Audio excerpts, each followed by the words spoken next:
I love that it's a holistic approach.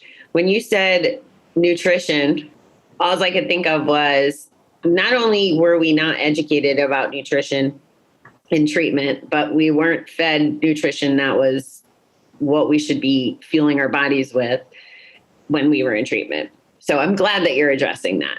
There'll be more than disguised hamburger, I guess. Yeah. And again, it's, I would think to their defense with the nutrition part is, what is it? Usually when people come in with chemical substance abuse, they're extremely underweight. So they want to put pounds on them. I mean, I think that is far different than gambling addicts, so they advertised on our thing, oh, we work with nutrition and health, and I think that's far different for a gambling addict compared to someone with chemical and substance disorder. That makes sense. Okay, so before you got into all this gambling stuff, you had another entrepreneurial career, and I'm kind of curious. I'm going to take you backwards a little. What got you started in that arena? What was it? And I think I can see the bridge of how you got to here in your focus, but can you take us a little through that, since we did a little of the recovery stuff, we'll do a little of the entrepreneur stuff. Sure. Yeah. Before this, I went to college to eventually be a physical therapist. I was in school, pre-physical therapy degree, going to get that. Didn't go very long before I went back, and I've been working in the culinary field for a long time, and I would say probably 8-9 years ago, had the opportunity after working in a place to begin my own business. Started a catering business, which led eventually to doing more personal chef work, and had been running that. And I still dabble with that occasionally for certain clients. But I had that business for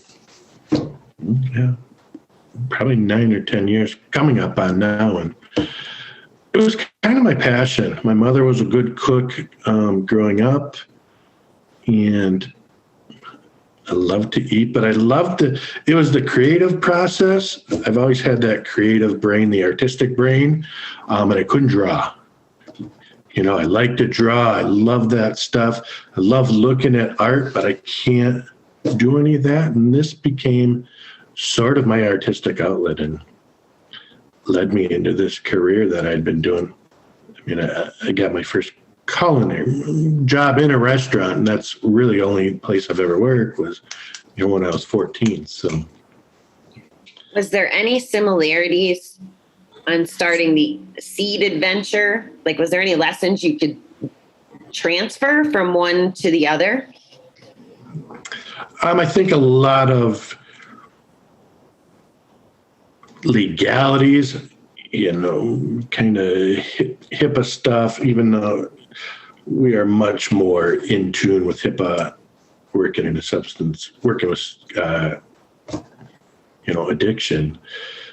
It's similar. It's licensing you need to start a business, insurance that you need, all these things.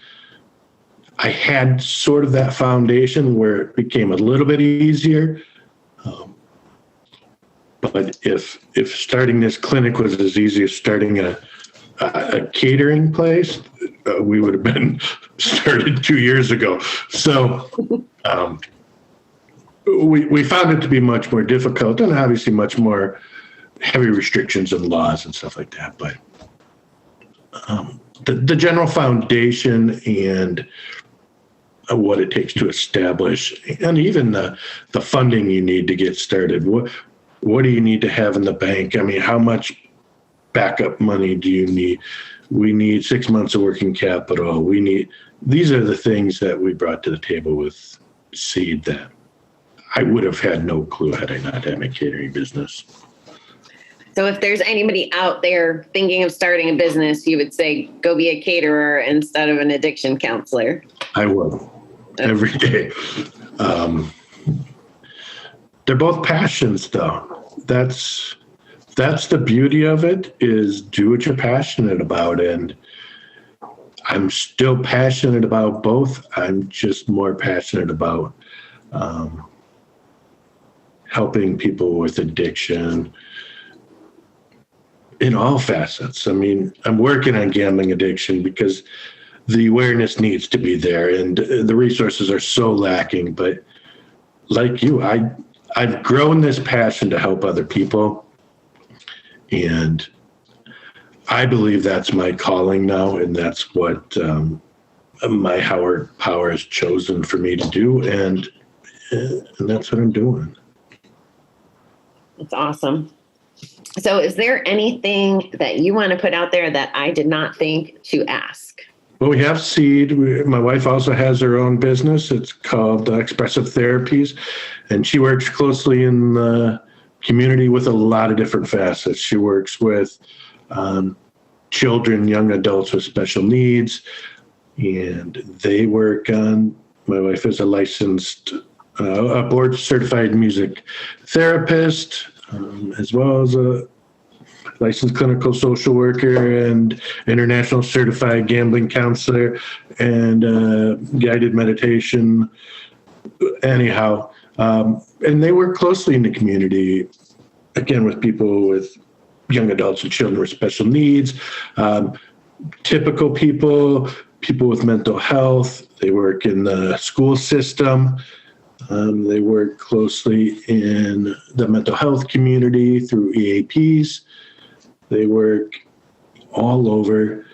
And again, they employ 18 therapists, music counselors. They do art therapy, things like yoga. So it's that mind, body, and spirit, again, of helping different factors in the community. So we have a couple things going on. It sounds that way. So the music therapy is getting applied to addiction too, right? You said that that's part of the SEED program? Correct. And we work, and if you think about it, just the effect that music has on people. I know you've known me since we have the same clean date for a while now. And music is a passion of mine too. And the emotions, and think about it with children with autism or young adults with autism. Music is just a motor skill. When you have children who are nonverbal and can now communicate through any kind of sound, through either drumming or we have a band. We have a legit band that has concerts, and it's an amazing thing. But yeah, music's a powerful tool. Right now, we do the same thing with relaxation and meditation through music, but we also do defining. And what we do with defining is, how emotionally does this song make me feel? We listen to a song and say, what does this song mean to you? What do you get from this song? How can you apply this to things you've done during your using time? And it's become a great tool for people, not only to get that emotion out, but to get a calmer mind. You do that on purpose? You make people have to interpret the song? It is probably one of the most popular things we can do. And it's because people can just relate to music. You think about, when you hear a song that you really like, you go, well, I remember this, and this song was playing at the time, or, for a lot of things, music is a very powerful tool, and we use it in many different ways.